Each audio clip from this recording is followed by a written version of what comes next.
जोहार। क्या आपको लगता है कि हेमंत सोरेन सिर्फ असम घूमने गए हैं? अगर हाँ तो आप बहुत बड़ी गलतफहमी में हैं। बिहार में जो हुआ उसके बाद हेमंत सोरेन ने एक ऐसी सीक्रेट बिसात बिछाई है जिसकी गूंज दिल्ली तक सुनाई दे रही है। 40 सीटें, एक नया गठबंधन और एक ऐसा मुद्दा जो असम की राजनीति को पलट कर रख देगा। दोस्तों, झारखंड मुक्ति मोर्चा और जय भारत पार्टी का ये नया सुपर अलायंस कोई इत्तेफाक नहीं है। तिहारू गौर के साथ मिलकर हेमंत सोरेन ने असम के उन 70 लाख लोगों की दुखती रग पर हाथ रख दिया है जिन्हें दशकों से सिर्फ वोट बैंक समझा गया। आखिर ये टी ट्राइब्स इस बार किसका खेल बिगाड़ने वाली है? अब समझिए गणित।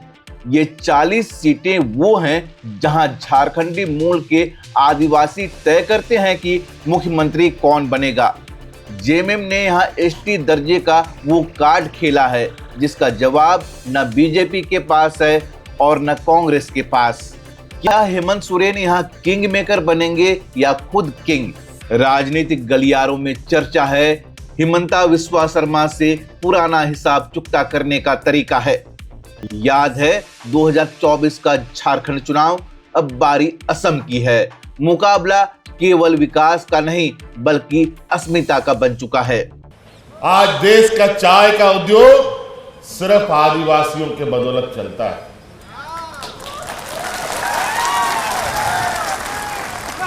और बदले में इस उद्योग को चलाने वालों जो हमारे मूल रूप से आदिवासी भाई हैं, बहनें हैं, माताएं हैं, बुजुर्ग हैं, उनको क्या मिला, क्या मिलता है, ये किसी से छुपा नहीं है। कई और कारण भी है, कई ढेर सारे विषय हैं। आज आप लोगों के अधिकार की लड़ाई लड़ते लड़ते आपके समक्ष प्रदीप नाग जी ने अपना प्राण त्याग दिया। इसी तरीके के हमारे झारखंड में भी हक, अधिकार, जल, जंगल, जमीन और अपनी पहचान की लड़ाई के लिए एक नहीं, दो नहीं, 40, 45, 50 साल तक संघर्ष हुआ। संघर्ष करते करते थक गए लेकिन कुछ हुआ नहीं। अंत में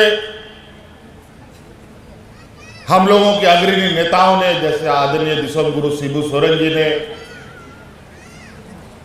और अनगिनत हमारे वरीय क्रांतिकारी नेताओं ने ये निर्णय लिया कि अब हम लोग अपना अलग राज बनाएंगे। लेकिन ये संकल्प बहुत बड़ा संकल्प था। जब इसका बिगुल फूंका गया था हमारे धनबाद जिले से, जिसको कोयला नगरी भी बोलते हैं, जिसमें कई बड़े बड़े सिनेमा भी बने, वहां से यह घोषणा हुआ कि अलग राज हम लोग अपना बनाएंगे। तो हमारे नेताओं ने संकल्प लिया, कार्यकर्ताओं ने संकल्प लिया।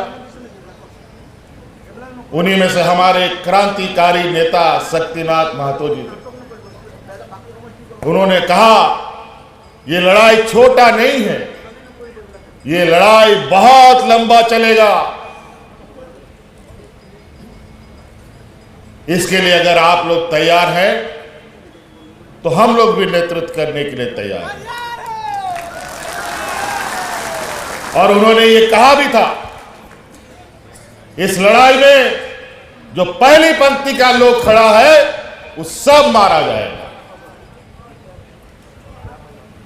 और जो दूसरा पंक्ति का लोग है वो सब जेल जाएगा।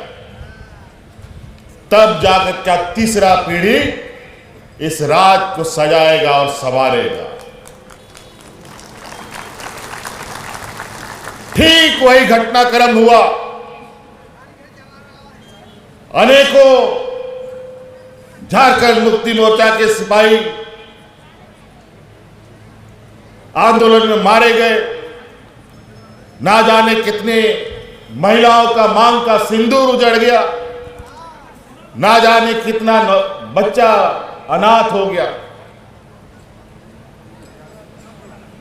कई लोग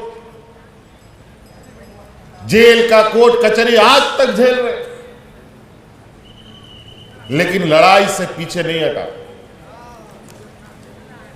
तब जाकर के ये राज हमें मिला। लेकिन बड़ा दुर्भाग्य की बात, हम लोग उस समाज से आते हैं जहां हमारे समाज के अंदर कई सारी समस्याएं हैं। सामाजिक रूप से कमजोर, आर्थिक रूप से कमजोर, बौद्धिक रूप से कमजोर, और लड़ाई ऐसे लोगों के साथ है जो सभी चीजों से सुखी संपन्न है। बुद्धि से भी बड़ा है, आर्थिक रूप से भी मजबूत है, सामाजिक रूप से भी मजबूत है।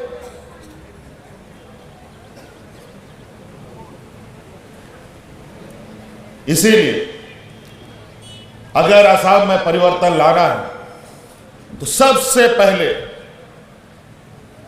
हमें एक छत पर आना पड़ेगा, एक छांव पर आना पड़ेगा।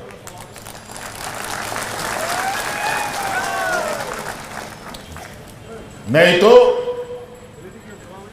ये लड़ाई और आज का लड़ाई थोड़ा अलग तरीके का लड़ाई है। पहले हम लोग के झारखंड में नारा होता था, कैसे लेंगे झारखंड, लड़के लेंगे झारखंड। लेकिन अब बुद्धि का लड़ाई चलता है, दिमाग का लड़ाई चलता है। सही और गलत और अपने इर्द गिर्द होने वाले गतिविधियों को और उससे नुकसान को पहचानना होगा। आज अगर आप लोग तैयार हैं तो मैं आपको बताना चाहूंगा कि हम लोग